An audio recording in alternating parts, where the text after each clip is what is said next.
They say in the SEC it just means more, and on this particular night, it meant a whole awful lot. The Longhorns would come into this game with a chance to redeem themselves after falling to the Georgia Bulldogs earlier this season. But unfortunately, tonight, the 60-minute game that took a little bit more than 60 minutes to decide didn't go the Longhorns' way. Since August, it was the goal to reach the SEC championship. Texas would take on Georgia in a rematch of an October loss where the Horns would fall in DKR, but immediately this game would not start off well for the Longhorns as Quinn Ewers would be picked off on the very first drive of the game, setting the defensive tone for the rest of the night. Texas would get a stop, and on the following possession, Quinn Ewers would find Matthew Golden, which would be a familiar connection the entire first half.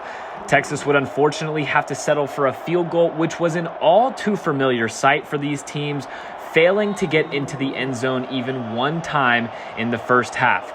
Texas would kick another field goal to take a 6-0 lead before Georgia would respond with a field goal of their own. Peyton Woodring would knock it home for the Dogs to cut the lead to only 3 before the final play of the half, which would turn out to be crucial in the way the rest of this game would play out. A fumble recovered by Texas, then returned nearly all the way for a touchdown, pitched back, and then recovered eventually by Georgia would knock quarterback Carson Beck out of the game with an elbow injury. The second half, Gunnar Stockton would come in and immediately provide a spark for the Dogs, finding Lawson Lucky on some toe drag swag before handing it off to Trevor Etienne for the first touchdown of the game. Georgia would take a 10-6 lead before knocking home a field goal and taking a 13-6 lead, where Texas would respond immediately. Quinn Ewers finding DeAndre Moore Jr. on a 41-yard touchdown score, and that would tie it up heading into the fourth quarter. Quinn Ewers would have a chance to seal the game, but an interception from the Georgia defense that would be returned immediately by Jahdae Barron for Texas, and the Longhorns had some life. With one drive to try and tie or take the lead, Texas would have to settle for another Burt Auburn field goal to head into overtime. Unfortunately for the Longhorns, only one first down in the overtime would lead to yet another Burt Auburn field goal, as Texas would go up 19-16 and Georgia would have a chance to respond.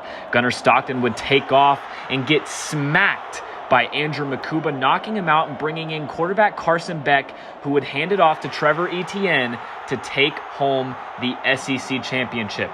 Steve Sarkisian spoke about the loss and the opportunities that lie ahead for the Longhorns the rest of the way.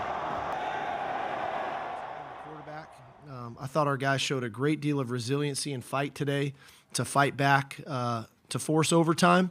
But at the end of the day, we weren't effective enough in the high red to put touchdowns on the board. This one stings. It's hard.